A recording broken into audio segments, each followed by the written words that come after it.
Hi friends, welcome back అండి. So ఈరోజు మనం కెనాన్ డిఎస్ఎల్ఆర్లో వీడియో సెట్టింగ్స్ గురించి అయితే మాట్లాడుకుందాము. సో ఇంతకుముందు మనం ఈ సిరీస్లో 2 పార్ట్స్ అయితే రిలీజ్ చేసామండి. సో ఫస్ట్ పార్ట్ వచ్చేటప్పటికి మనం కెనాన్ డిఎస్ఎల్ఆర్ కెమెరాస్లో లెన్స్ ఎట్లా ఫిట్ చేసుకోవాలి, లేకపోతే మనం బ్యాటరీ ఎట్లా ఇన్సర్ట్ చేసుకోవాలి, అట్లానే మెమరీ కార్డ్ ఎట్లా ఇన్సర్ట్ చేసుకోవాలి, అట్లనే మనకి ఈ డిఎస్ఎల్ఆర్లో బ్యాక్లో ఉన్న కంప్లీట్ ఈ బటన్స్ గురించి డీటెయిల్గా అయితే తెలుసుకున్నాము. సో పార్ట్ 2 వచ్చేటప్పటికి నేను కంప్లీట్ డిఎస్ఎల్ఆర్ కెమెరాలో ఫోటో సెట్టింగ్స్ గురించి అయితే మాట్లాడామండి. సో ఒకవేళ మీరు ఆ పార్ట్స్ మిస్ అయి ఉంటే కనుక నేను పైన కార్డ్స్లో కానీ లేదా కింద డిస్క్రిప్షన్లో కానీ వదిలేస్తాను. సో మీరు అక్కడికి వెళ్ళి అయితే చూడొచ్చు. సో పార్ట్ 2లో వచ్చేటప్పటికి నేను ఒక చిన్న మిస్టేక్ చేశానండి. సో అదేంటంటే నేను రా ఫైల్స్ గురించి మాట్లాడేటప్పుడు సీరా అనే దాన్ని నేను కెనాన్ రా కింద అయితే మెన్షన్ చేశాను అండి. సో అది నేను మాట్లాడేటప్పుడు మాట తడిబడి వచ్చిందనమాట. So I'm really sorry about it. So దానికోసం అని చెప్పి అది సీరా అనేది కెనాన్ రా కాదండి. సో అది కంప్రెస్డ్ వర్షన్ ఆఫ్ రా అనమాట. సో ఈ మిస్టేక్ని ఐడెంటిఫై చేసిన వెంటనే నేను కింద డిస్క్రిప్షన్లో అయితే పెట్టడం జరిగిందండి. సో ఇది మనకి వన్ ఆఫ్ ద వ్యూవర్ కూడా ఐడెంటిఫై చేశారండి. సో ఆయన నాకు కామెంట్ చేసి మరీ అడిగారు అనమాట. సో నేను దాన్ని పార్ట్ 3లో అయితే కరెక్ట్ చేస్తానని చెప్పాను. So welcome to my channel. నా పేరు విజయ్, మీరు చూస్తున్నారు తెలుగు టాప్ టెక్. మీరు ఒకవేళ ఈ ఛానల్కి ఫస్ట్ టైం వస్తే కనుక కింద ఉన్న రెడ్ సబ్స్క్రైబ్ బటన్ని, అలానే దాని పక్కనే ఉన్న బెల్ ఐకాన్ని, ఈ రెండింటిని క్లిక్ చేయండి. సో ఇంకా మనం లేట్ చేయకుండా ఈ వీడియోలోకి అయితే వెళ్ళిపోదాం.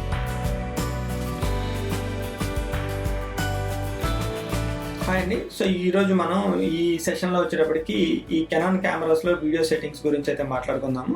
సో ఒకవేళ మీరు దీని ముందు సెషన్స్ కనుక మిస్ అయి ఉంటే, అంటే మనకి ఈ కెమెరాని ఎట్లా సెటప్ చేసుకోవాలి, ఈ బటన్స్ గురించి అన్నిటి గురించి డీటెయిల్స్ తెలుసుకోవాలన్నా, సో మీరు ఫోటో ఆప్షన్స్ తెలుసుకోవాలనుకుంటే కనుక ఇంతకు ముందున్న సెషన్స్ని అయితే ఒకసారి ఫాలో అవ్వండి. సో దాని లింక్స్ వచ్చేటప్పటికి నేను కింద డిస్క్రిప్షన్లో కానీ లేదా పైన కార్డ్స్లో కానీ వదిలేస్తాను. సో మీరు అక్కడికి వెళ్ళి అయితే చూడొచ్చు. అండ్ ఈ సెషన్లో మెయిన్గా వచ్చేటప్పటికి మనం వీడియో సెట్టింగ్స్ని అయితే చూద్దామండి. మనకి వీడియో సెట్టింగ్స్లో కూడా మనకి shutter speed, aperture and ISO అనేది మనకి చాలా ఇంపార్టెంట్ అండి. సో మీకు ఒకవేళ వాటి గురించి డీటెయిల్గా కావాలంటే కనుక ఒకసారి నాకు చెప్పండి. సో నేను వాటి గురించి కూడా ఇంకొక వీడియో అయితే చేస్తాను. సో ఈ కెమెరాలో ఫస్ట్ వచ్చేటప్పటికి మనం వీడియో ఆప్షన్స్ ఏమేమి ఉన్నాయో చూద్దాము. దాని తర్వాత వచ్చేటప్పటికి మనం ఈ షటర్ స్పీడ్, ఐఎస్ఓ ఇవన్నీ ఎట్లా కంట్రోల్ చేయాలనేది నేను మీకు తర్వాత చెప్తాను అనమాట. వీడియో సెట్టింగ్స్లోకి వెళ్తే కనుక ఫస్ట్ వచ్చేటప్పటికి మనకి వీడియో రికార్డింగ్ క్వాలిటీ అండి. సో మీరు ఏ క్వాలిటీలో వీడియో రికార్డింగ్ చేయాలనుకుంటున్నారు అంటే, ఈ కెమెరా వచ్చేటప్పటికి నేను వాడేది కెనాన్ 90D అండి. సో కెనాన్ 90D వాడుతున్నా కాబట్టి నాకు ఇక్కడ 4K ఎనేబుల్ ఉందన్నమాట. సో 4Kలో నేను 24 తీసుకోవచ్చు, అంటే 24లో షూట్ చేయొచ్చు లేదా 30లో షూట్ చేయొచ్చు. అట్లానే మనకి 1080pలో నేను 24, 30 అండ్ 60 fps అయితే షూట్ చేయొచ్చు. అండ్ ఈ కెమెరాలో ఇంకొకటి ఏంటంటే నేను హై ఫ్రేమ్ రేట్లో కూడా షూట్ చేయొచ్చు అండి. నేను 120 fpsలో కూడా షూట్ చేయొచ్చు. కానీ నేను 120 fps ఎప్పుడైతే ఎనేబుల్ చేస్తానో సో అప్పుడు నాకు ఆటో ఫోకస్ అనేది ఉండదన్నమాట. సో అదే చెప్తుంది ఇక్కడ. సో నాకు 120 fps అయితే ప్రస్తుతం నేను షూట్ చేయను. సో అందుకని డిసేబుల్ పెట్టాను అనమాట. సో ఈ కెమెరా ఏంటంటే 4K నో క్రాప్ ఉండదు అనమాట. సో మీరు ఇక్కడ చూస్తే కనుక మనకి మొత్తం లెన్స్ అంతా కనిపిస్తుంది అనమాట. పైన కింద మనకు కొంచెం స్పేస్ కూడా కనిపిస్తుంది. అదే నేను 4K క్రాప్ ఎనేబుల్ చేశాను అనుకోండి. సో 4K క్రాప్ అనేది నేను ఎనేబుల్ చేస్తే కనుక నాకు లెన్స్ అనేది కొంచెం దగ్గరికి, అంటే కొంచెం క్రాప్ అయింది చూసారా. సో అదనమాట.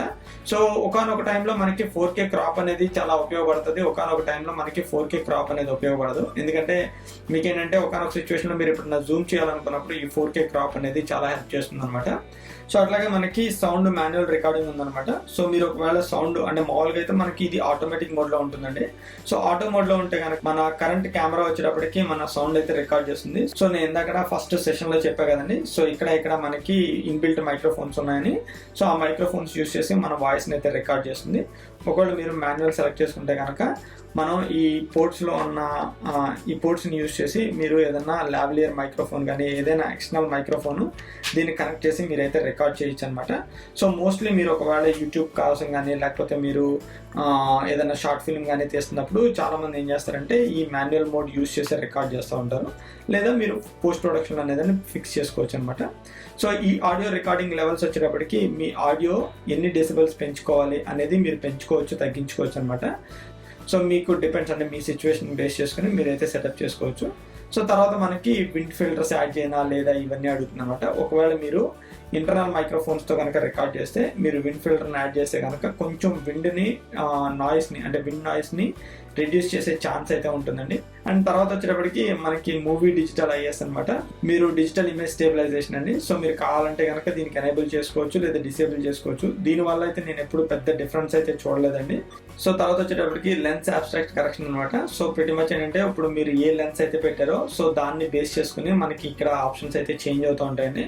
నేను ప్రస్తుతానికి అయితే EF 24mm లెన్స్ అయితే వాడుతున్నాను, F2.8 అనమాట. సో మీరు ఇక్కడ చూడొచ్చు. EFS 24mm f2.8 లెన్స్ అయితే వాడుతున్నాను. సో ఆ లెన్స్ని బేస్ చేసుకుని మనకి ఇక్కడ ఇది డిటెక్ట్ అవుతుంది అనమాట. సో మీరు కావాలంటే కనుక ఈ ఆప్షన్స్ చేంజ్ చేసుకోవచ్చు. సో నేనైతే ఎప్పుడు చేంజ్ చేయలేదండి, ఎందుకంటే నాకు పెద్ద ఐడియా కూడా లేదు వీటి గురించి. సో తర్వాత వచ్చేటప్పటికి మీరు టైం ల్యాబ్స్ రికార్డ్ చేసుకోవాలనుకుంటే కనుక ఇందులో మీరు టైం ల్యాబ్స్ అయితే రికార్డ్ చేసుకోవచ్చు. అంటే మీరు వీటిలో ఏ ఆప్షన్ సెలెక్ట్ చేసుకోవచ్చు అనేది కూడా మీరు సెలెక్ట్ చేసుకోవచ్చు అనమాట. అంటే మనకి ఎన్ని సెకండ్స్కి ఒక ఫోటో తీయాలి, లేకపోతే ఎంత టైంలో రికార్డ్ చేయాలి అనే ఈ డీటెయిల్స్ అన్ని మీరు ఎక్కడైతే సెటప్ చేసుకోవచ్చు. సో తర్వాత వచ్చేటప్పటికి నేనైతే ప్రస్తుతానికి ఇది డిసేబుల్ చేశాను అండి. సో డిసేబుల్ చేస్తే మీకు నెక్స్ట్ వచ్చేటప్పటికి రిమోట్ కంట్రోల్ అనమాట. ఒకవేళ మీరు ఈ కెమెరాని రిమోట్ కంట్రోల్తో కనుక కంట్రోల్ చేయాలంటే కనుక మీరు ఈ ఆప్షన్ ఎనేబుల్ చేసుకుని మీరు రిమోట్ కంట్రోల్ అయితే మీరు ఇక్కడ ఇన్స్టాల్ చేసుకోవాల్సి ఉంటుంది అనమాట. సో ఇన్స్టాల్ చేసుకుని మీరు రిమోట్ని మీ చేతిలో పెట్టుకుని మీరు ఆ రిమోట్ కంట్రోల్ తోటి మీరు దీన్ని కంట్రోల్ చేసుకోవచ్చు. తర్వాత మనకి నెక్స్ట్ పేజ్ వచ్చేటప్పటికి మనకి ఎక్స్పోజర్ కాంపన్సేషన్ అండి. సో నేను ఇందాక చెప్పినట్టే మీకు ఎక్స్పోజర్ కాంపన్సేషన్ మీకు బ్రైట్నెస్ కావాలంటే కనుక మీకు పాజిటివ్ సైడ్ వేయాలి, మీరు కొంచెం డార్క్నెస్ కావాలంటే కనుక మీరు కొంచెం నెగిటివ్ సైడ్ వేయాలన్నమాట. అంటే మనకి ఇందులో చాలా పెద్ద కాన్సెప్టే ఉంటుందండి ఈ ఎక్స్పోజర్ కాంపన్సేషన్లో. కాకపోతే ఏంటంటే నేను మీకు సింపుల్గా అర్థం కావడం కోసం చెప్తున్నాను అనమాట. సో నేను ఇది ఎక్స్పోజర్ కాంపన్సేషన్ తగ్గించి పెంచినప్పుడు మీకు ఏంటి అడ్వాంటేజ్ అనేది నేను మీకు తర్వాత చూపిస్తాను, ఈ వీడియో లాస్ట్లో చూపిస్తాను. సో తర్వాత మనకి ISO సెట్టింగ్స్, మీకు ఇందాక మన ఫోటోస్లో ఎట్లా సెట్ చేసుకుంటున్నామో సేమ్ అట్లానే మన ఫొటోస్లో మీరు ISO ఒక రేంజ్ని సెలెక్ట్ చేసుకోవచ్చు, లేదా ఆటోని పెట్టుకోవచ్చు, లేకపోతే ఒక ISO రేంజ్ని అయితే సెట్ చేసుకోవచ్చు మీరు. బట్ నేనైతే ప్రస్తుతానికి ఆటోలోనే ఉంచేస్తాను అండి. ఇందాక చెప్పినట్టు మనకి ఆటో లైటింగ్ ఆప్టిమైజర్ అండి. సో ఇదేంటంటే మనకి ఆటోమేటిక్గా మన కెమెరాని డిటెక్ట్ చేస్తుంది అనమాట ఎక్కడ మనకి లైటింగ్ ఉండాలి అనేది. సో తర్వాత మన హైలైట్ టోన్ ప్రయారిటీ కూడా అంతే. సో మనకి దేన్ని హైలైట్ చేయాలి, దేన్ని హైలైట్ చేయకూడదు అనేది మన కెమెరానే ఫిక్స్ అయిపోతుంటుంది అనమాట. సో అంటే మీరు ఎనేబుల్ చేస్తే, సో నేనైతే చేయనండి. సో నేను మొత్తం నా కంట్రోల్లో ఉంచుకోవాలనుకుంటాను. సో తర్వాత వచ్చేటప్పటికి మనకి వైట్ బ్యాలెన్స్. సో మీరు ఇందాక ఫోటో సెట్టింగ్స్లో చూసినట్టే మనకి వైట్ బ్యాలెన్స్ కూడా అండి. సో మీరు ఒకవేళ కొత్త వాళ్ళు అయితే కనుక మీరు ఆటోమేటిక్గా వైట్ బ్యాలెన్స్ పెట్టుకుని మీరైతే షూట్ చేయొచ్చు. లేదు ఒకవేళ మీరు కొంచెం అడ్వాన్స్ అయితే కనుక మీరు కస్టమ్ వైట్ బ్యాలెన్స్ అయితే పిక్ చేసుకోవచ్చు. సో మీకు ఇది కస్టమ్ వైట్ బ్యాలెన్స్ ఎట్లా పిక్ చేసుకోవాలంటే కనుక మీరు ఒకసారి ఇది సెలెక్ట్ చేసుకుని మీరు ఏదైనా ఒక పిక్చర్ని తీసుకుని దానిలో వైట్ బ్యాక్గ్రౌండ్ అయితే సెట్ చేసుకోవాలన్నమాట. సో ఇది మళ్ళీ ఇంకొక కైండ్ ఆఫ్ కాన్సెప్ట్. మీకు అది కావాలంటే కనుక ఒకసారి చెప్పండి. సో నేను దాన్ని కూడా రికార్డ్ చేసి పెడతాను. Most of the time auto white balance మనకి మ్యాక్సిమం బాగానే పనిచేస్తుందండి. సో ఇప్పటివరకు నేనైతే కస్టమ్ వైట్ బ్యాలెన్స్ నేను ఆల్మోస్ట్ 1 or 2 వీడియోస్కి వాడాను అంతే. నేను ఎప్పుడు ఆటో వైట్ బ్యాలెన్స్లో పెట్టే షూట్ చేస్తాను, వెదర్ ఇట్స్ ఇండోర్ అయినా లేకపోతే అవుట్డోర్ అయినా. సో తర్వాత మనకి నెక్స్ట్ ఆప్షన్ వచ్చేటప్పటికి కొంచెం అడ్వాన్స్ టాపిక్ అండి. సో మనం పిక్చర్ స్టైల్ అండి. సో ఇదొకటి మనకి చాలా ఇంపార్టెంట్ అనమాట. సో పిక్చర్ స్టైల్ ఏంటంటే మీరు డిఫరెంట్ సినారియోని బేస్ చేసుకుని, అంటే డిఫరెంట్ సిచ్యువేషన్ బేస్ చేసుకుని మీరు ఈ పిక్చర్ని అయితే సెలెక్ట్ చేసుకోవచ్చు, మీరు ఈ పిక్చర్ స్టైల్ని అయితే సెలెక్ట్ చేసుకోవచ్చు అనమాట. సో నార్మల్గా చాలామంది ఆటోలో పెట్టే తీసుకుంటారు, కావాలంటే కనుక మీరు స్టాండర్డ్లో పెట్టుకోవచ్చు, పోర్ట్రేట్లో పెట్టుకోవచ్చు. సో ఇది మెయిన్ రీజన్ ఏంటంటే మీరు పోర్ట్రేట్లో పెట్టుకున్నప్పుడు మీకు డిఫరెంట్ ఆప్షన్స్ ఉంటాయి అనమాట. అంటే మీరు షార్ప్నెస్ కంట్రోల్ చేసుకోవచ్చు, కాంట్రాస్ట్ కంట్రోల్ చేసుకోవచ్చు, సాచురేషన్ చేసుకోవచ్చు. సో అట్లా అనమాట. సో మీ ఎన్వైరన్మెంట్ని బేస్ చేసుకుని మీరు ఇది సెటప్ చేసుకోవాల్సి ఉంటుంది. సో అంటే నాది ఎట్లా ఉందో మీరు అట్లా సెటప్ చేసుకోవద్దు. సో మీ ఎన్వైరన్మెంట్ అంటే మీ లైటింగ్ సిచ్యువేషన్ బట్టి, లేకపోతే మీకు మీ వీడియో క్వాలిటీని బట్టి మీరు ఒక 2-3 సార్లు ట్రయల్ అండ్ ఎర్రర్ వేసుకుని మీరు సెటప్ అయితే చేసుకోండి. ఎందుకంటే నేను కూడా నా సెట్టింగ్స్ వచ్చి ఆల్మోస్ట్ ఒక 4 to 5 times అయితే సెటప్ చేసుకుని ఆ వీడియో క్వాలిటీ ఒకసారి నా ల్యాప్టాప్లో ఎట్లా ఉందో చూసుకుని నేనైతే మార్చుకున్నాను అండి. సో మీరు కూడా అదే పని చేయడం బెటర్ అనమాట. సో తర్వాత వచ్చేటప్పటికి మనకి ఇవన్నీ కొంచెం అడ్వాన్స్ టాపిక్స్ అండి. తర్వాత మనకి HDMI మనకి క్లీన్ HDMI అవుట్ కావాలా, లేకపోతే మనకి ఇన్ఫర్మేషన్ కావాలా అనేది మీరు ఎక్కడైతే సెటప్ చేసుకోవచ్చు. సో మీకు క్లీన్ HDMI అవుట్పుట్ కావాలంటే కనుక మనం క్లీన్ HDMI అవుట్పుట్ అయితే సెలెక్ట్ చేసుకోవచ్చు అనమాట. సో బట్ నేనైతే విత్ ఇన్ఫర్మేషన్ డిస్ప్లే అని చెప్తున్నాను. సో తర్వాత వచ్చేటప్పటికి మనకి ఆటోమేటిక్ ఫేస్ ట్రాకింగ్. సో ఇది మనకి ఫొటోస్లో కూడా ఉందండి. సో మీరు ఏది కావాలంటే కనుక అది సెటప్ చేసుకోవచ్చు అనమాట. అంటే మీకు ఫేస్ ట్రాకింగ్ కావాలంటే కనుక మీరు ఫేస్ ట్రాకింగ్ సెటప్ చేసుకోవచ్చు. ఒకవేళ మీరు ఎక్కువ వ్లాగింగ్ టైప్ వీడియోస్ చేస్తున్నారు, లేకపోతే ఎక్కువ మీరు యూట్యూబ్ కోసం సిట్ డౌన్ వీడియోస్ చేస్తున్నా సరే మీరు ఈ ఫస్ట్ ఆప్షన్ అయితే సెలెక్ట్ చేసుకోండి. సో ఎందుకంటే ఇందులో మనకి మీ ఫేస్ని ట్రాక్ చేస్తుంది, అండ్ తర్వాత ఏంటంటే మీరు ఏదైనా ఆబ్జెక్ట్ని కావాలంటే ఆబ్జెక్ట్ని కూడా ట్రాక్ చేస్తుంది. కానీ ఇవేంటంటే మనకి only 1 point auto focus. So ఇవన్నమాట. సో ఇవైతే నేను వీడియోకి అయితే ఎక్కువ రికమెండ్ చేయను. బట్ అంటే మీ సిచ్యువేషన్ బేసికలీ, అంటే మీరు ఎప్పుడైనా బీరోల్ షూట్ చేస్తున్నప్పుడు మీరు దీంతో కూడా బీరోల్ షూట్ చేయొచ్చు. బట్ అది మీ డిపెండ్స్ అనమాట, మీరు ఏ సిచ్యువేషన్కి వాడతారనేది అది మీ ఇష్టం. And I detection auto focus, ఇది కూడా మీకు చాలా మంచి ఫీచర్ అండి. ఒకవేళ మీరు వ్లాగింగ్ టైప్ వీడియోస్ చేస్తుంటే కనుక అది మీ ఐని అయితే ట్రాక్ చేస్తుంటుంది అనమాట. సో ట్రాక్ చేసి రికార్డ్ చేస్తూ ఉంటుంది. సో మనకి ప్రతి మచ్ వీడియో సెట్టింగ్స్ వచ్చి ఇంతేనండి. సో ఒకసారి మనం వీడియో ఎట్లా వర్క్ అవుతుంది అనేది ఒకసారి చూద్దాము. సో మీరు ఎప్పుడైనా వీడియో సెట్టింగ్స్ చేసుకునేటప్పుడు మీరు ఒకవేళ 24 FPS రికార్డ్ చేస్తుంటే కనుక మీ షటర్ స్పీడ్ వచ్చి ఆల్మోస్ట్ డబల్ ద సైజ్ ఉండాలండి. సో వచ్చి మీరు 24లో రికార్డ్ చేస్తుంటే కనుక మీ షటర్ స్పీడ్ వచ్చి 1/50th of a సెకండ్లో ఉండాలన్నమాట. ఒకవేళ మీరు 30 FPSలో రికార్డ్ చేస్తుంటే కనుక దాన్ని 60 షటర్ స్పీడ్లో అయితే పెట్టుకోండి. సో నేనైతే ఇప్పుడు 24 FPSలో అయితే రికార్డ్ చేస్తున్నాను. సో దానివల్ల నేను 1/50th of a సెకండ్ అయితే సెలెక్ట్ చేసుకున్నాను అనమాట. సో తర్వాత ఎఫ్ స్టాప్ వచ్చేటప్పటికి మనకి ఈ లెన్స్లో వచ్చేటప్పటికి 2.8 ఎఫ్ స్టాప్ అండి. సో అదే మనకి అంత లోయెస్ట్ వెళ్ళగలదనమాట. ఒకవేళ మీరు 50 mm తీసుకున్నారనుకోండి, సో ఇందులో మనకి ఎఫ్ స్టాప్ వచ్చేటప్పటికి ఆల్మోస్ట్ 1.8 వరకు ఉంటుంది అనమాట. సో దీనివల్ల ఉండే అడ్వాంటేజ్ ఏంటంటే ఒకవేళ మీరు 50 mm తీసుకుంటే కనుక మనకి ఇందులో f1.8 అపెర్చర్ అండి. సో దానివల్ల ఏమవుతుందంటే మీకు ఆ అపెర్చర్ అనేది వైడ్ ఓపెన్ అవుతుంది. సో దానివల్ల ఎక్కువ లైట్ లోపలికి వస్తుంది అనమాట. సో మీకు ఆ ఎఫ్ స్టాప్ తక్కువ ఉండడం వల్ల మీకు బ్యాక్గ్రౌండ్ చూసారు కదా, మీకు బ్యాక్గ్రౌండ్ వచ్చేటప్పటికి ఆ ఎఫ్ స్టాప్ తగ్గుతున్నంత కొద్ది బ్యాక్గ్రౌండ్ వచ్చేటప్పటికి మనకి బ్లరీనెస్ ఎక్కువ ఉంటుంది అనమాట. అండ్ మీరు ఈజీగా పాయింట్ చేసుకోవచ్చు జనరల్గా. సో మీరు చూస్తే పాయింట్ చేసినప్పుడు మీకు బ్లర్ అనేది ఎక్కువ బాగా అనిపిస్తుంటుంది అనమాట. సో ఆ ఎఫెక్ట్ చాలా మందికి నచ్చుతుంది. అండ్ సో దానివల్ల మీరు మ్యాక్సిమం ఇది కూడా యాజ్ లో యాజ్ పాసిబుల్ పెట్టుకోవడానికి ట్రై చేయండి.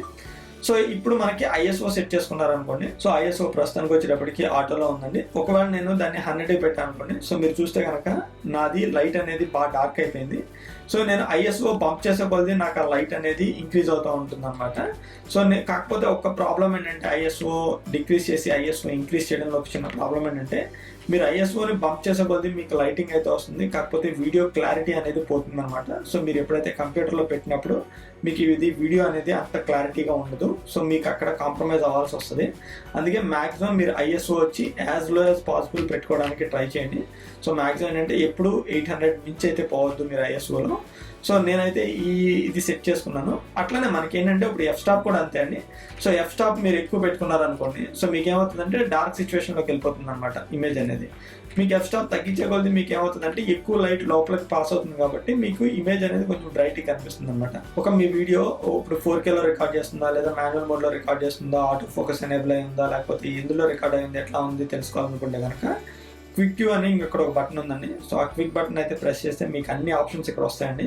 సో మీరు ఏం చేంజ్ చేసుకోవాలన్నా ఇక్కడ నుంచే డైరెక్ట్గా చేంజ్ చేసుకోవచ్చు అనమాట. సో మీరు ఇక్కడ చూస్తే కనుక ఇప్పుడు మీరు 4K 30లో రికార్డ్ చేస్తున్నారు, మీరు 24లో రికార్డ్ చేయాలంటే ఇక్కడ సెలెక్ట్ చేసుకోవచ్చు. లేదు మీరు ఫుల్ HD 60లో రికార్డ్ చేయాలంటే కనుక ఇక్కడ సెలెక్ట్ చేసుకోవచ్చు అనమాట.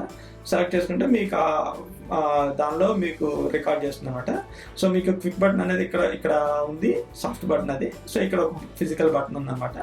సో మనకి అన్ని కెమెరాస్లో ఉండకపోవచ్చు, ఎందుకంటే ఇప్పుడు మీరు DSLRలో చూస్తే కనుక, అంటే మీరు మిర్రర్లెస్లో చూస్తే కనుక సో మనకి ఇక్కడ క్విక్ బటన్ అనేది లేదండి. కానీ మీకు ఇక్కడ క్యూ అనేది ఉంది కదా, సో ఈ క్యూ అనే బటన్ని ప్రెస్ చేస్తే మీకు డైరెక్ట్గా మీరు ఆప్షన్లోకి అయితే వెళ్తారు. కానీ మనకి ఇక్కడ ఏంటంటే మనకి DSLR కొంచెం పెద్దగా ఉంటుంది కాబట్టి మనకు అటు డెడికేటెడ్ క్విక్ బటన్ అనేది ఇచ్చాడు అనమాట, ఫిజికల్ బటన్. సో మీకు ఆడియో లెవెల్స్ కావాలంటే కనుక మీరు ఇక్కడ చూస్తున్నారు కదా, సో ఇది ఆడియో లెవెల్స్ అనమాట. సో మీరు రికార్డ్ చేసేటప్పుడు ఒకవేళ మిమ్మల్ని మీరు రికార్డ్ చేస్తుంటే కనుక మీరు ఇట్లా పెట్టుకుని మీరు రికార్డ్ చేసినప్పుడు మీకు ఆటోమేటిక్గా మీకు ఆడియో లెవెల్స్ కూడా తెలుస్తూ ఉంటాయి అనమాట. వన్స్ మీరు ఎప్పుడైతే మీరు ఫ్రేమ్ని సెటప్ చేసుకుంటారో, సో అప్పుడు మీరు వీడియో రికార్డింగ్ చేయాలనుకున్నప్పుడు డైరెక్ట్గా దీన్ని క్లిక్ చేస్తే ఆటోమేటిక్గా మీకు వీడియో రికార్డింగ్ అనేది అవుతూ ఉంటుంది అనమాట. అండ్ ఇంకొక ఇండికేషన్ ఏంటంటే మీకు ఇక్కడ లైట్ చూసారా ఆటోమేటిక్గా బ్లింక్ అవుతుంది. So which means me camera వచ్చేటప్పటికి ఆపరేషన్లో ఉన్నట్టు. అండ్ తర్వాత మీరు రికార్డింగ్ మొత్తం అయిపోయిన తర్వాత మీరు కావాలంటే కనుక దీన్ని స్టాప్ చేసేయచ్చు. మీరు స్టాప్ చేసిన వీడియోని ఒకసారి ప్లే చేయాలనుకుంటే కనుక డైరెక్ట్గా ఇక్కడికి వెళ్ళి మీరు ప్లే చేస్తే మనకు ఆటోమేటిక్గా వీడియో అనేది ప్లే అవుతుంది అనమాట. సో ఇదండి మనకి కంప్లీట్గా కెనాన్ DSLR కెమెరాలో వీడియో సెట్టింగ్స్ గురించి. సో నెక్స్ట్ పార్ట్ వచ్చేటప్పటికి మనం కంప్లీట్ కెనాన్ DSLR కెమెరాలో కతిమ ఆప్షన్స్ అన్నింటిని అయితే చూద్దాము. సో మనం ఈ కెనాన్ DSLR కెమెరాస్ని మన ఫోన్స్కి అయితే ఎట్లా కనెక్ట్ చేసుకోవాలి, అండ్ మన ఫోన్స్ని ఈ కెనాన్ DSLR కెమెరాస్ కానీ లేదా మిర్రర్లెస్ కెమెరాస్ కానీ మీరు రిమోట్ కంట్రోల్ కింద ఎట్లా వాడుకోవచ్చు అనేది నెక్స్ట్ పార్ట్లో అయితే కవర్ చేస్తా అండి. సో మీకు ఈ వీడియో కనుక నచ్చినట్టయితే కింద ఉన్న లైక్ బటన్ని క్లిక్ చేసి ఈ వీడియోని మీ ఫ్రెండ్స్ అండ్ ఫ్యామిలీ మెంబర్స్ తోటి తప్పకుండా షేర్ చేయండి. So thank you all so much. See you in another video.